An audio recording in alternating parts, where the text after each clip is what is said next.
नमस्कार सर, बहुत बहुत स्वागत है आपका। नमस्कार अंजू जी, बड़ी कृपा की आपने पुनः संवाद का अवसर दिया। जय हिंद, वंदे मातरम। जय हिंद, वंदे मातरम। सर, दिल्ली पुलिस की स्पेशल सेल ने जिस आईसिस मॉड्यूल का खुलासा किया है, जो 5 लोगों को गिरफ्तार किया है अलग अलग राज्यों से, उनके मंसूबे तो बेहद खतरनाक थे। वो तो एक बड़े स्तर पर धमाके करने की प्लानिंग बना रहे थे। बेहद खतरनाक। एक तो आईएसआईएस मॉड्यूल, और आपके साथ मैंने एक शो किया था जिसमें यह था कि जैश ए मोहम्मद के 3 चरमपंथी आए थे बिहार में, जिनके ऊपर 50-50 हजार का इनाम भी था। और मधुबनी की तरफ से आते हुए बिहार और नेपाल बॉर्डर से उन्होंने प्रवेश किया था। वो तो हम लोगों ने किया ही था। और ये जो भयावह स्थिति आ रही, अक्टूबर नवंबर में बिहार की निर्वाचन प्रस्तावित है, बड़ा इलेक्शन है, बहुत ज्यादा सीट्स हैं, और इस तरीके से चरमपंथियों का आना, और उसके बाद अभी जो आपने संकेत दिया है, दिल्ली पुलिस स्पेशल ब्रांच और सेंट्रल एजेंसीज ने जिन 5 को दस्तयाब किया है, पकड़ा है, अगर उनका खुलासा देखें आप, तो एक तो कई स्टेट्स के हैं, 5 लोग हैं, और उनकी प्रोफाइल और बरामदगी बहुत जरूरी है देखना। मैं बृहद प्रकाश डालना चाहूंगा। इनकी एज प्रोफाइल 20 से 25 साल, इनका कम्युनिकेशन पाकिस्तान के हैंडलरों के साथ, और कैसे जो विशेष कोई ऐप होते हैं जो आपको प्ले स्टेशन पे नहीं मिलेंगे, गूगल प्ले स्टोर पे नहीं मिलेंगे, वो रोग एप्स को लेकर के ये पाकिस्तान हैंडलर से ये टच में थे। इनकी कोई औकात नहीं, इनकी कोई शिक्षा दीक्षा नहीं, और नाम देख लीजिए, कोई अपने को सीईओ कह रहा है, कोई कुछ कह रहा है। अब हम बताते हैं कि दिल्ली पुलिस स्पेशल ब्रांच और सेंट्रल एजेंसीज को बहुत बहुत बधाई कि उन्होंने इतनी महत्वपूर्ण गिरफ्तारियां और बरामदगियां की हैं। जो 5 गिरफ्तार किए हैं, तेलंगाना से 1, झारखंड से 2, दिल्ली से 1, और इसके अलावा अगर आप देखें मध्य प्रदेश से भी 1, टोटल 5 हो गए। अब जो ये 5 तो गिरफ्तार हुए हैं, इनकी एज प्रोफाइल आप समझ लीजिए। एज प्रोफाइल 20 से 25 साल। इनके पास जो आपत्तिजनक सामग्री मिली है और इनके पास जो बरामदगी दिल्ली पुलिस से और स्पेशल ब्रांच ने किया है, वो है गंधक, सल्फ्यूरिक एसिड यानी H2SO4, नाइट्रिक एसिड यानी HNO3, सोडियम बाइकार्बोनेट। वैसे तो कहेंगे ये क्या, ये तो जैसे इनो है, वैसे ही एसिडिटी दूर करने के लिए NaHCO3, बॉल बेयरिंग, ये क्या, ये तो कबाड़ी क्या बहुत मिलता है। सेफ्टी ग्लास, ये कोई खास बात है, ये तो घर घर रहता है। गैस मास्क, गैस मास्क, अच्छा। सर्किट्स, हाँ सर्किट्स, मदरबोर्ड, लैपटॉप और हथियार। अब यहां से अगर आप देखें, 2 चीजें मैं आपके सामने बता रहा हूं। ये वो इक्विपमेंट है जिसको कहते हैं HME, होम मेड एक्सप्लोजिव्स। तो होम मेड एक्सप्लोजिव्स के लिए ऐसी सामग्री इस्तेमाल करते हैं, इसमें शीशा है, बॉल बेयरिंग है, सोडियम बाइकार्बोनेट है।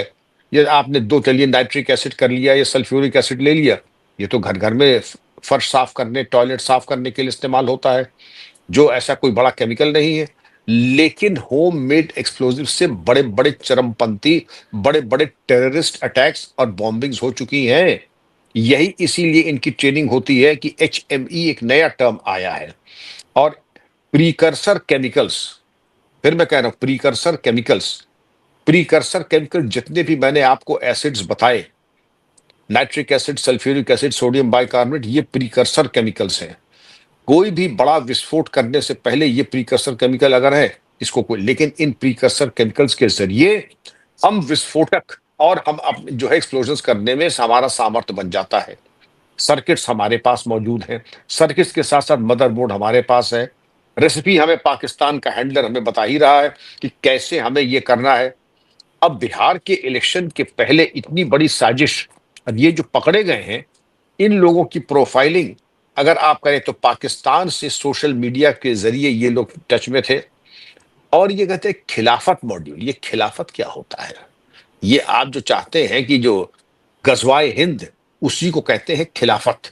और खिलाफत के आगे चल कर के इनका जो है दानिश, उसका जो लीडर है, दानिश को कहते थे CEO। ये गजवा, 2 उसके उपनाम थे। अरे आंख के अंधे नाम नहीं सुख, मतलब नाम देखे चंडू खाने की, नाम तो सुन लीजिए CEO। इनसे भी खुद पूछ लीजिए CEO माने क्या होता, तो इनको नहीं मालूम होगा दानिश साहब को। लेकिन और 2 नाम थे, एक CEO और एक गजवा। दानिश जो है कहाँ के रहने वाले हैं? झारखंड के रहने वाले हैं। दूसरे साहब हैं आफताब अंसारी, ये मुंबई के रहने वाले हैं। इनका काम क्या है? ये चिकवा, आप तो नहीं जानती होगी, जो गोश्त बेचते हैं, जो मटन शॉप वगैरह चलाते हैं, ये मीट, इसका एक खास उद्देश्य था टारगेटेड किलिंग। किसी की हत्या आदि कराना हो तो ये टारगेटेड किलिंग करने का ये एक्सपर्ट था अंसारी। सुपारी लेकर? जी ना ना ना, सुपारी लेके नहीं। जो आप समझते हैं कि जो एक दूसरे संप्रदाय के या दूसरे तरफ के जो नेता हैं उनकी हत्या करना, जिसको कहते हैं कि टारगेटेड किलिंग, सुपारी लेके नहीं।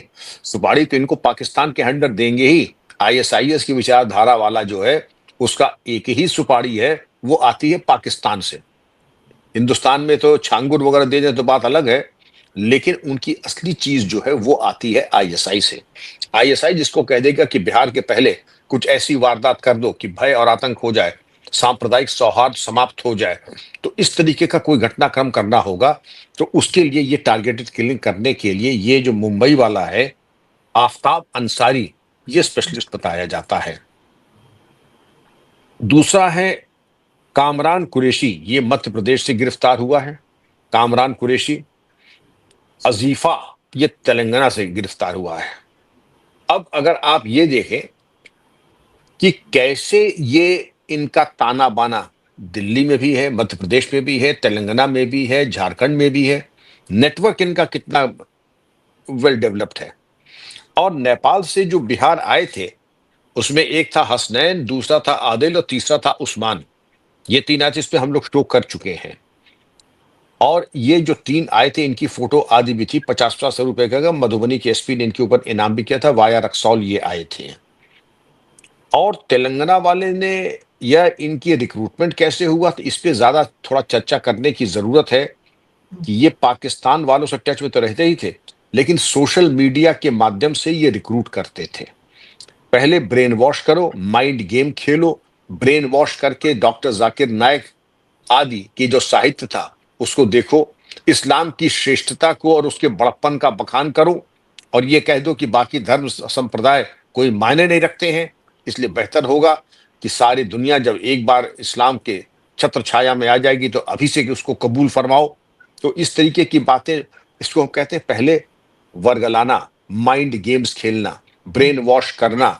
ब्रेन वॉश करना आपने देखा होगा कि छांगुर के केस में भी अंजू जी कि ब्रेन वॉश करके वो आगे बढ़ता था। ब्रेन वॉश किया, बाद में तो असलियत मालूम पड़ती थी। अब यहां पर भी लड़कियां, मैंने कहा ना, लड़कियों की तो सौदा यही शुरुआत होती है कि उनका दाम पहले लग जाता है। 1 लाख से 2 लाख रुपए की लड़कियां बिक जाती हैं। लड़कियां जब बिकती हैं तो उनको ये, आपको आईएसआईएस में सेक्स स्लेव्स जाते थे, आपको ये भी याद होगा। केरला से कितनी लड़कियां गई सेक्स स्लेव्स बन करके। अब उसके लड़के को समझती कि एक दफा लव जिहाद कर लिया उन्होंने, शादी हो गई तो बस लाइफ सेट हो गई। लाइफ सेट नहीं, लाइफ अनसेटल होने की ये पहली पायदान है। अभी आपका होगा यौन शोषण, एक नहीं अनेकों के द्वारा। यौन शोषण के बाद जो ह्यूमन ट्रैफिकिंग होती है, आपको बेचा जाएगा जाके सीरिया में या अबू धाबी में या मिडिल ईस्ट में।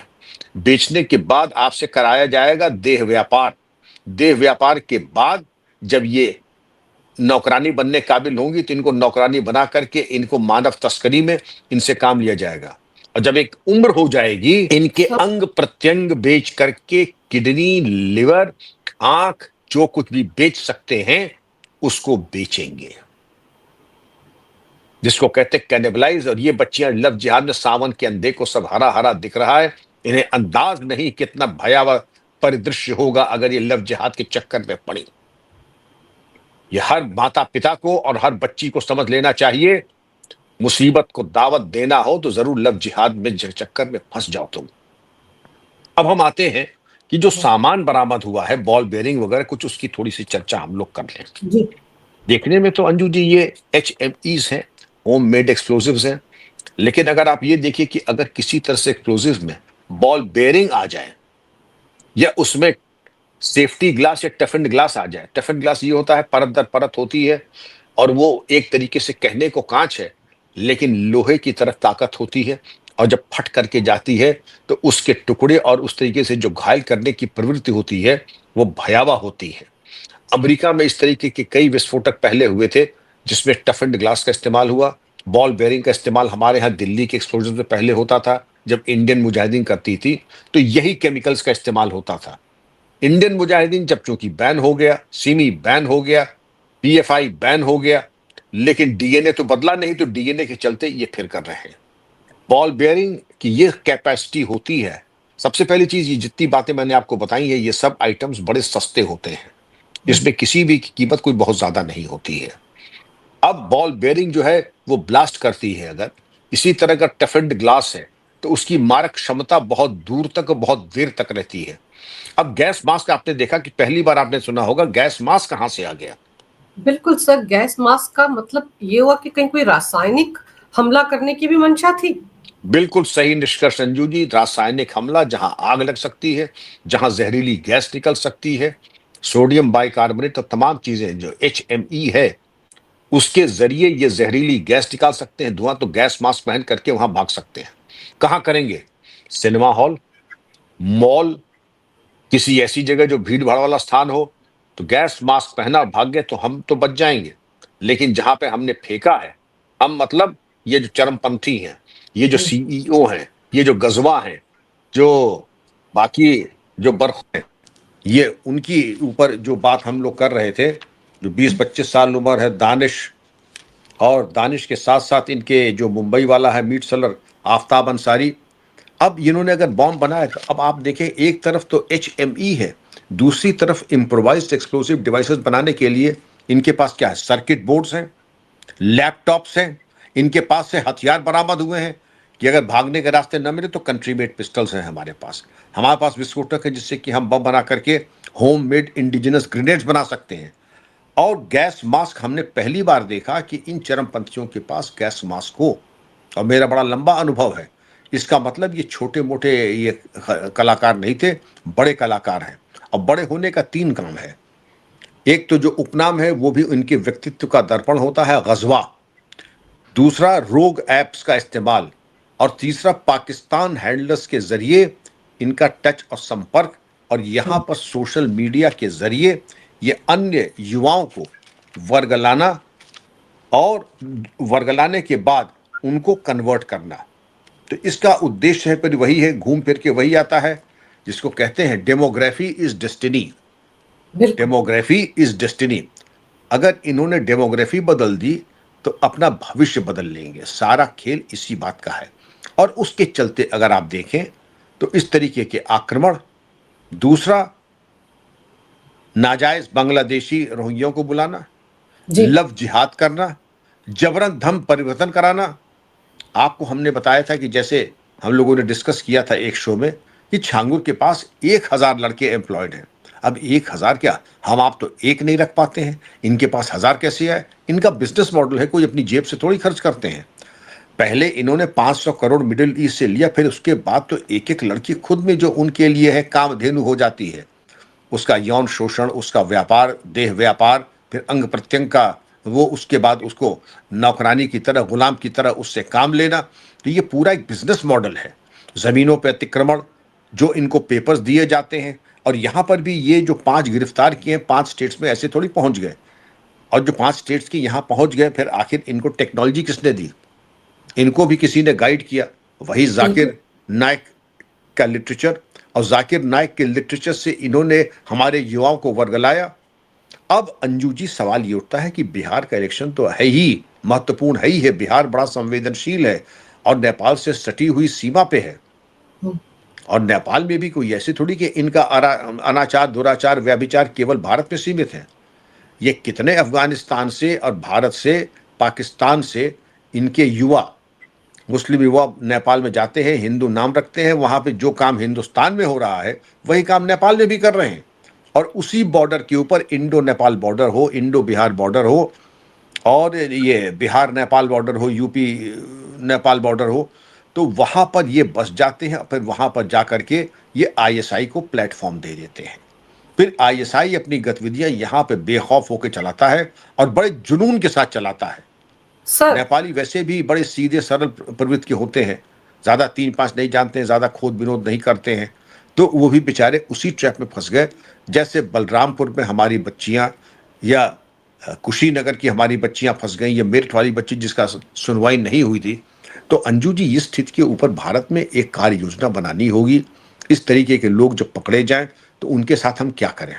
सर, अगर ये आईसिस का मॉडल चला रहे हैं सर, अगर ये आईसिस का मॉड्यूल है, तो ये 5 ही नहीं होंगे, तो कितने सारे साथी सर जगह जगह फैले होंगे, और टारगेट पर तो पक्का इनके बिहार विधानसभा चुनाव ही होगा। देखिए, ये केवल 5 नहीं होंगे। ये वो जो है रक्त बीज है कि आप एक ढूंढिए 1000 मिलेंगे। अभी जब पूछताछ होगी और पूछताछ गहराई से होगी, ये वैसे तो इंडिविजुअली आपने अलग अलग 5 स्टेट में 5 बैठा दिए, केवल शायद झारखंड में 2 मिले, बाकी सब जगह 1 मिले। कहाँ दिल्ली, कहाँ झारखंड में 2, कहाँ मध्य प्रदेश में 1, तेलंगाना में 1, और दूर दूर बिल्कुल। लेकिन इनके तार और नेटवर्किंग, सोशल मीडिया में जो इनका संपर्क था, वो बिल्कुल आपस में तार जुड़े हुए हैं। आईएसआईएस तो ये कहा जाता है कि जैसे कि पागल कुत्तों का गिरोह, उसी पागल कुत्तों के गिरोह की तरह ये ऑपरेट करते हैं। क्योंकि पागल कुत्ते, ये कहते, जंगली कुत्ते कैसे होते हैं? जंगली कुत्ते ये होते हैं, हुजूम में चलते हैं, और हुजूम में जब चलते हैं तो आपने सुना होगा वाइल्ड डॉग्स। तो वाइल्ड डॉग्स का शिकार करने का तरीका होता है, वो जिराफ हो तो क्या, जंगली भैंसा हो तो क्या, यहाँ तक कि शेर अगर हो तो क्या, बूढ़ा शेर हो, उनको भी घेर के, दौड़ा के, थका करके उनको भी ये उसका शिकार कर लेते हैं। तो द पैक ऑफ वुल्व्स, या पैक ऑफ वाइल्ड डॉग्स, जिसको जो भी आप समझ लें, उनका शिकार का तरीका बिल्कुल बड़ा नायाब होता है छोटे, कैपेसिटी कुछ भी नहीं, लेकिन चूंकि हुजूम में चल करके, थका करके अगले को उसमें, तो इनका थकाने का काम क्या है? आईएसआईएस की स्ट्रेटजी बिल्कुल क्लियर है, एक तरीके से नहीं, अपने पास हथियार, आक्रमण, भय और आतंक का इस्तेमाल करना, और अपने तरीके से डेमोग्राफिक चेंजेस ले आना। आपने बिल्कुल सही कहा, बिहार इलेक्शन तो एक चीज है, इनकी जब पूछताछ गहराई से होगी तो इनके पूरे गिरोह का, इनकी फंडिंग का, और यही नहीं, इनके सपोर्ट सिस्टम का, स्लीपर सेल का भी पूरा अनावरण होगा। और जब तक ये ना हो, इन्वेस्टिगेशन पूरा नहीं है। मैं हमेशा ये कहता हूं, आप ड्रग्स बरामद करते हैं, 1-2 पुड़िया बरामद करके, 1-2 आपने रिक्शे वाले और छोट भैया आपने बंद कर दिया, आपने पूछा नहीं ड्रग्स आए कहां से। इसी तरीके से इसमें, लेकिन अब चूंकि एनआईए इन्वेस्टिगेट करेगी, एनआईए बिल्कुल एक एक चीज को, आपराधिक अनुसंधान को पीएचडी के रिसर्च की तरह करती है। इसलिए जिनका भी इनका 3 साल से, अगर किसी ने इनको फोन किया है, इन्होंने किसी को फोन किया है, इनके बैंक में एक एक रुपए का हिसाब लेगी, और ये कहाँ गए, कहाँ आए, किसने टिकट दिया, किससे मिले, कहाँ रुके। और ये जो आपने रखा है, नाइट्रिक एसिड, सल्फ्यूरिक एसिड, गंधक powder, toughened glass, gas mask, ball bearing, circuit board, आखिर ये कहां से लिया, किसने बताया? ये सारी चीजें अंजू जी, एनआईए निकालेगी, और निकालना भी चाहिए, तरीका भी यही है। एक पुलिस की उप संस्कृति में कहा जाता है कि तुम कितने भी शातिर दिमाग के क्यों ना हो, एनआईए और पुलिस जब अपने पे आ जाती कि तुम्हारी आंख में हाथ डाल करके सूचना निकाल लेगी। इसलिए ज्यादा उस्तादी दिखाने की, होशियारी दिखाने की पुलिस के सामने कोशिश न करो। साफ गोई के साथ जितना अपराध किया है वो बता दो, वरना पुलिस को सच्चाई निकलवाना आता है, निकलवाया पहले भी है, आज भी निकाला जा रहा है, और आगे भी निकाला जाएगा। बस बात इस बात की है कि तुम जी सलामत रहो तब निकालोगे, या फिर अपने को तबाह करके तब तुम सच्चाई बताओगे। केवल इतनी सर, सी बात।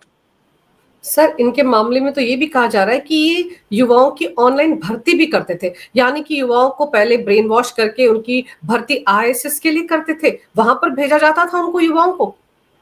बिल्कुल सही कहा आपने। ये कोई निस्वार्थ भाव से, सेवा भाव से थोड़ी आए हैं।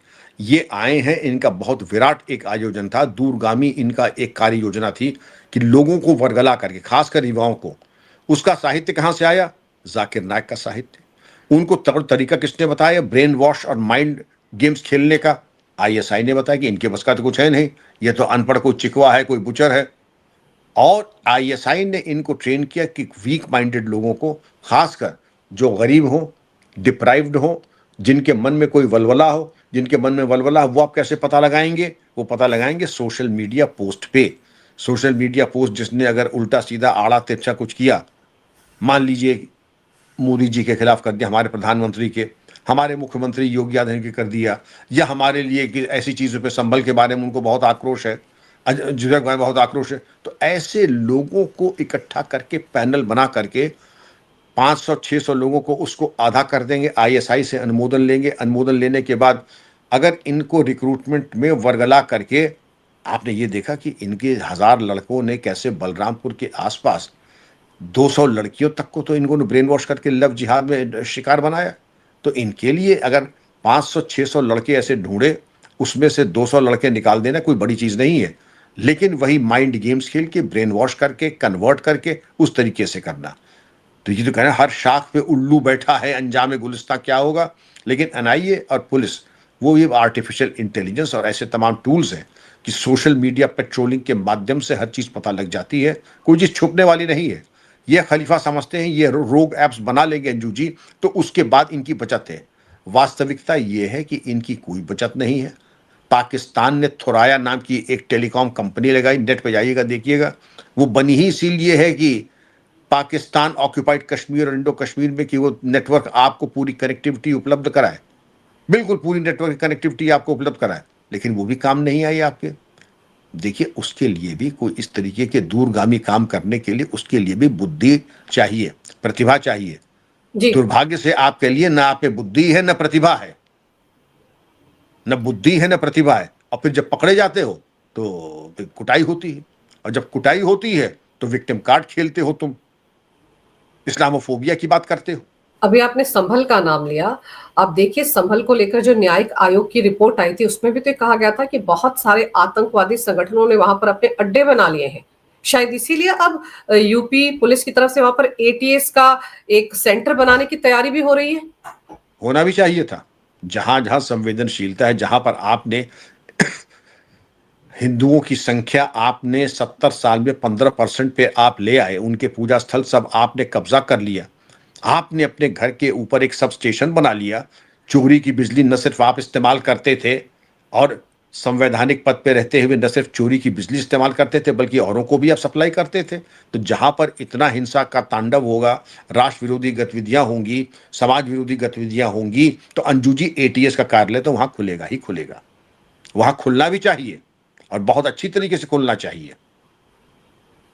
सर आपको याद होगा जब वहां पर पुलिस स्टेशन बन रहा था तब कितना बवाल काटा था, जमीन को लेकर बड़ा कुछ कहा गया था, लेकिन बना ना वहां पर इस तरह से पुलिस स्टेशन। तो अब अगर एटीएस का वहां सेंटर बनेगा तब भी तो वो जमात जिनको सबसे ज्यादा डर लगता है एटीएस से, वो शोर तो मचाएंगे। सारी दुनिया में अंजू जी लोग कहते हैं कि साहब हाँ एक चौकी खुलवा दीजिए, हम जगह दे देंगे, हम कमरा बना के दे देंगे, हम वहां तख्त लगवा देंगे, पलंग लगवा देंगे कर्मचारियों के लिए, हम पंखा कूलर लगवा देंगे, वाटर कूलर लगवा देंगे, हम उनके एक किचन बनवा देंगे, और साहब हम आप कहिएगा ये हम आपके नाम कर देंगे जमीन।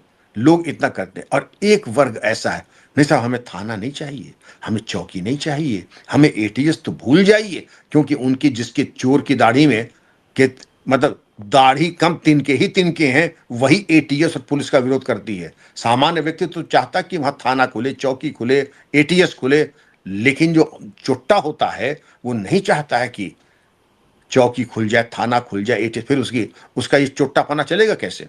फिर उसकी कैसे उसकी आपराधिक गतिविधियां चलेंगी? जब आपराधिक गतिविधियों पर चलेगा तो अपराधी तो चाहेगा ही कि पुलिस की, एटीएस की मौजूदगी न हो। लेकिन अब हालात बिल्कुल बदल चुके हैं, लोग एक्सपोज हो चुके हैं। वो जमाने चले गए जो आप भ्रम की स्थिति उत्पन्न करके माइंड गेम्स खेलते थे। अब भारतीय संबल छोड़ दीजिए, पूरे विश्व में अगर हर जगह आपकी हालात खस्ता है तो आप अंतर्मथन कीजिए क्यों हालात खस्ता है आपके। बिल्कुल सही कह रहे हैं आप सर। ये तो इस जमात को सोचना पड़ेगा कि हर बार ऐसा क्यों होता है कि ये कहना पड़ता है कि ये फला आतंकवादी जो है वो एक फला मजहब से आता है, और जबकि इन्हीं की तरफ से कहा जाता है कि आतंकवाद का कोई मजहब नहीं होता। लेकिन क्यों एक ही मजहब के लोग आतंकवादी निकलते हैं? और अब ये जो 5 लोग गिरफ्तार हुए सर, इनके साथियों को भी तलाशा जाएगा। जैसे आप कह रहे हैं एनआईए की जांच पड़ताल करेगी तो बहुत खुलासे होंगे। लेकिन बहुत ज्यादा चिंता की बात यह है कि बिहार विधानसभा चुनाव से पहले ये लोग किस तरह के खतरनाक मंसूबे लेकर चल रहे थे सर। ये जितना सामान इन्होंने इकट्ठा किया था आईडी बनाने को लेकर या दूसरी तरह के हथियार बनाने को लेकर, ये सब कुछ बिहार विधानसभा चुनाव के मद्देनजर ही किया जा रहा था। अब देखते हैं सर इस मामले में और क्या कुछ खुलासे होते हैं। लेकिन आपने समय निकालकर इस विषय पर बहुत ही अहम जानकारी मेरे दर्शकों को दी। आपका बहुत बहुत धन्यवाद। नमस्कार। भारत माता की जय हो। वंदे मातरम। जय हिंद। बड़ी कृपांजू जी, आपके दर्शकों को भी मेरा नमन और जय हिंद। फिर हम लोग वार्ता करेंगे। जय हिंद, वंदे मातरम।